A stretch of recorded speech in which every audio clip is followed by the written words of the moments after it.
Как наточить мясорубку, как наточить нож от мясорубки, как наточить электрическую мясорубку. Уйма комментариев летит просто в наше сообщество, и мы не успеваем на них отвечать. Сегодня мы с вами разберем самый популярный вопрос, как наточить нож электрической мясорубки. До этого у нас такой возможности не было, потому что наша мясорубка электрическая работает довольно-таки хорошо. Мясо перемалывает отлично, но вот у наших друзей, коллег, а также наших любимых подписчиков есть мясорубка, которые нам ее любезно предоставили. Сегодня мы ее и наточим, и протестируем на 3 видах мяса. Погнали! Проблема в данной мясорубке такая. Мясорубка не новая, и со временем нож перестал перекручивать свинину. Конкретно свинину. Хозяйка жалуется, что свинина не крутится, то есть сначала нож начинает ее якобы резать, а потом она просто начинает выдавливаться через отверстие, и ничего не происходит. Все, разбираем мясорубку. Нам потребуется раскрутить вот этот механизм, достать нож. То есть здесь даже видно, что ребята пытались его наточить, но почему-то у них ничего не вышло. И сейчас я вам покажу почему. Далее достаем шнек. Шнек здесь сборный, составной, то есть он с прикручивающейся вот этой частью, которую, скорее всего, можно менять, если она сломалась. И вот такая вот плавная второпластовая шайба. Вот она. Все, это нам не потребуется, потому что я уже протестировал. Шнек там не болтается, там все отлично. Нас сегодня будут интересовать вот эта решетка и вот этот вот нож. Посмотрите, мясорубка достаточно мощная. Посмотрите толщину вот этой решетки, это вообще что-то с чем-то. И нож, как, я не знаю, как моя рука. Просто огромный нож и огромная решетка.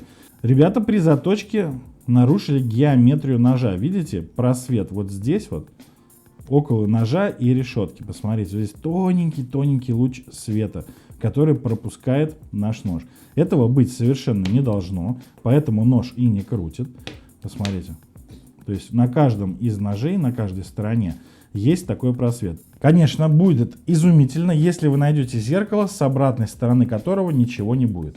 То есть, о чем я имею в виду? То есть у нас вот здесь вот наклеена бумага, да, это бывшие обои, то есть отодрать ее нет возможности. Если вы сможете найти зеркало, и здесь будет чистое вот это вот напыление заводское, то точите на той стороне, это будет гораздо лучше.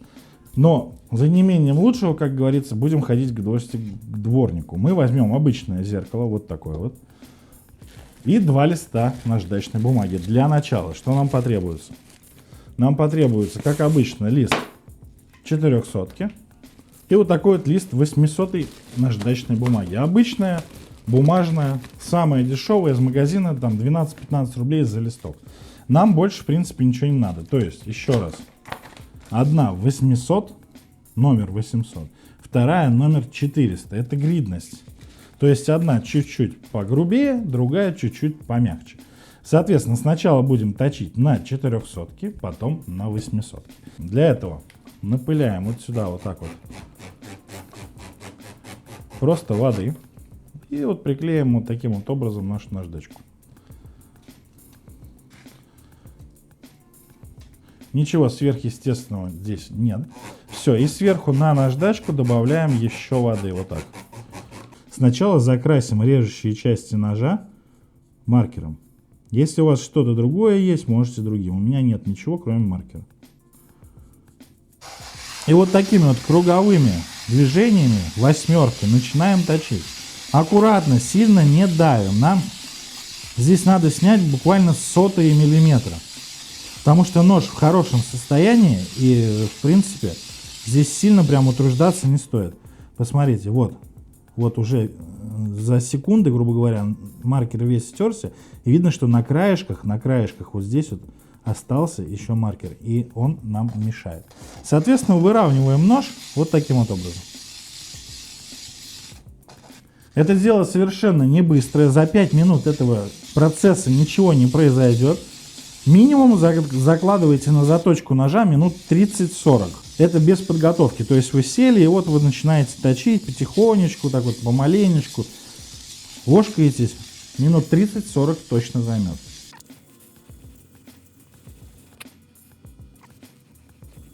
Так, спустя 15 минут примерно заточки на 400 мы с вами получаем вот такой вот ножичек. Далее мы с вами берем нашу решетку. Вот на которой стороне мы работаем, то есть надо нам понять, то есть какая сторона у нас будет рабочая. Мы с вами выберем, допустим, вот эту. Я не знаю, на какой хозяйка данной мясорубки работала, но мы с вами выберем вот эту, да? Соответственно, вот, не знаю, поставим вот такую вот здесь вот метку, что ли, как-то, что. И все то же самое делаем с решеткой, но не так долго, потому что решетка в хорошем состоянии. И вот таким вот образом немножечко обновляем ее. И вот спустя 10 минут проточки мы получаем с вами вот такую вот решеточку. То есть она была вот такая вот, да, здесь видно выработку уже. И мы ее немножечко подточили, сравняли и получили вот такую вот красоту. Соответственно, наш нож и наша решетка полностью соприкасается с решеткой. Посмотрите, нету вот того злополучного просвета, то есть здесь нет. Сейчас я здесь сам посмотрю сначала. То есть посмотрите, вот здесь тоже уже нету. И, соответственно, на всех ножах уже вот так. То есть нигде нету вот этого просвета. То есть мы с вами уже плоскость выровняли, да? Плоскость выровняли. Теперь нам нужно еще немножко ее подправить на 800-й наждачной бумаге. И продолжаем делать все то же самое, только на 800-ке. Еще примерно по 10 минут на нож и по 10 минут на решетку.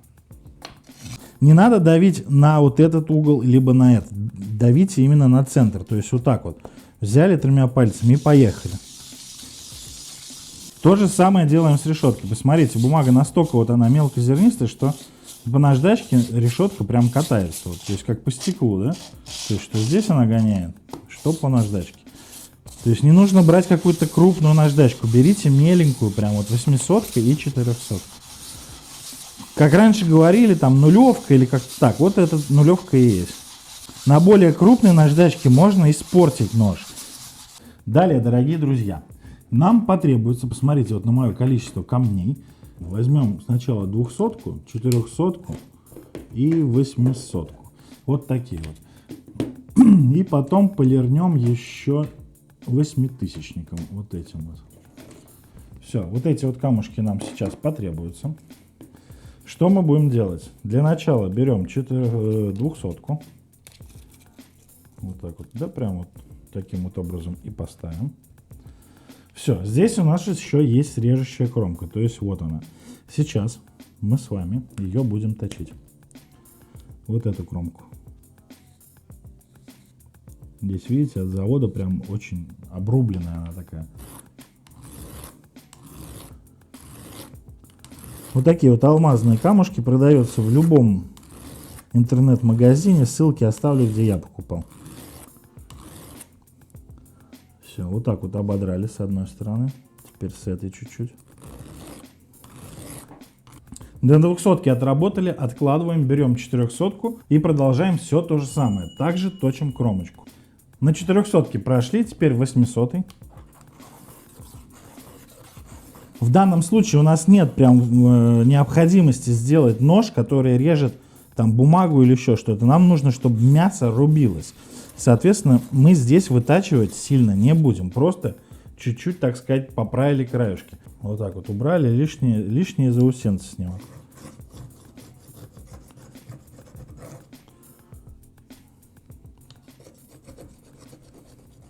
Все, с камнями закончили.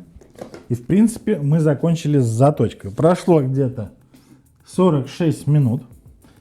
И наша, так сказать, мясорубка, по идее, должна сейчас хорошо резать. Ставим решетку меткой к ножу. Все, затянули, все хорошо. Можно вот сюда капнуть каплю растительного масла перед тем, как вы начнете крутить. Но я обычно делаю вот таким вот образом в последнее время. Я вот так вот брызгаю туда прям, вот такой вот штукой. Перед первым запуском чуть-чуть, чтобы машинке было попроще. А тестировать мы с вами будем вот на такой вот свинине. Опа, здесь у меня еще кусочек говядины, убираем. Вот такой вот шмат свинины, посмотрите, здесь и жилы, и пленки, вот здесь вот все это есть.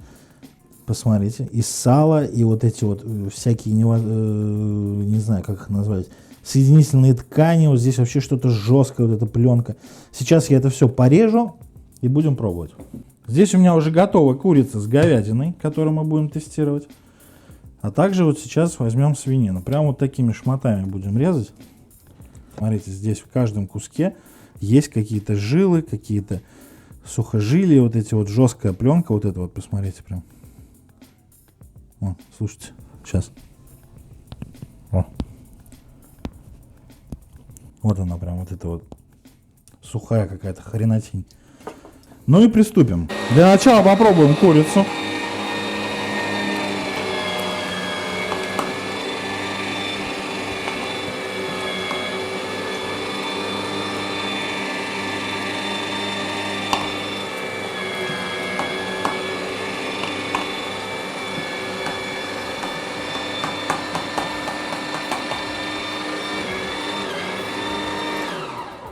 Так, с курицей проблем у нас не возникло. Все вылетело как из пробки. Посмотрите, фарш довольно-таки хороший. Пробуем говядину.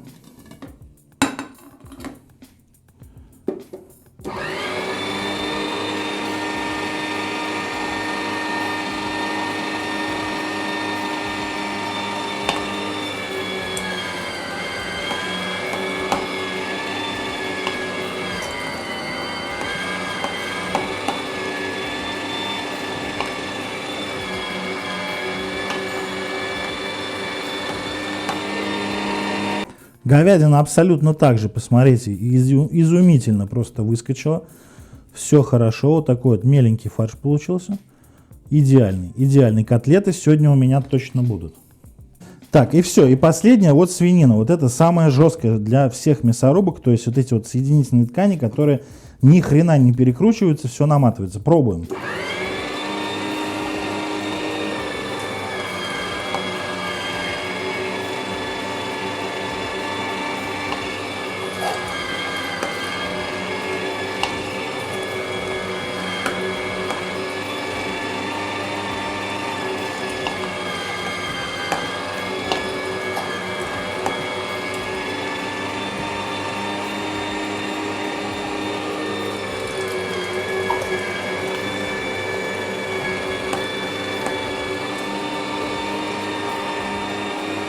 Посмотрите, я кладу прям полную закладку, да, то есть вот так вот целиком, и вылетает все на раз-два.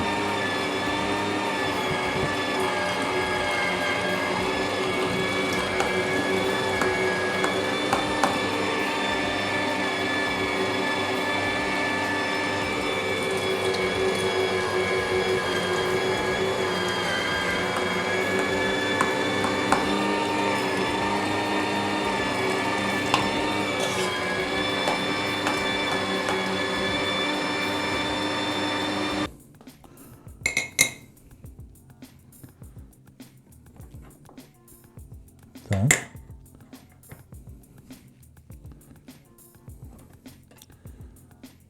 Так, ну здесь остались какие-то вот у нас кусочки, но это всегда остается в конце перекрутки, но в основном жил вот это вот то, что осталось на ноже.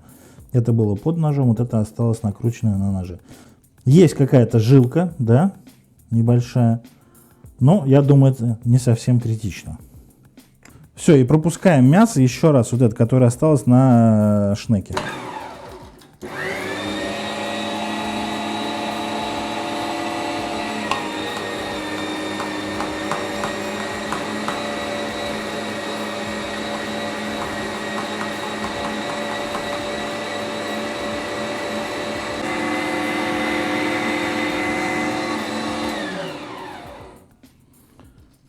Вот такого вот результата мы с вами добились. Мясо перекрутили. Вот такое вот количество фарша у нас получилось. Все отлично. Мясо накручено. Ножи наточены. Подписывайся на канал, ставь лайки, пиши комментарии. Увидимся в следующем видео, где мы протестируем еще что-то интересное. Что сэкономит ваш бюджет. Пока!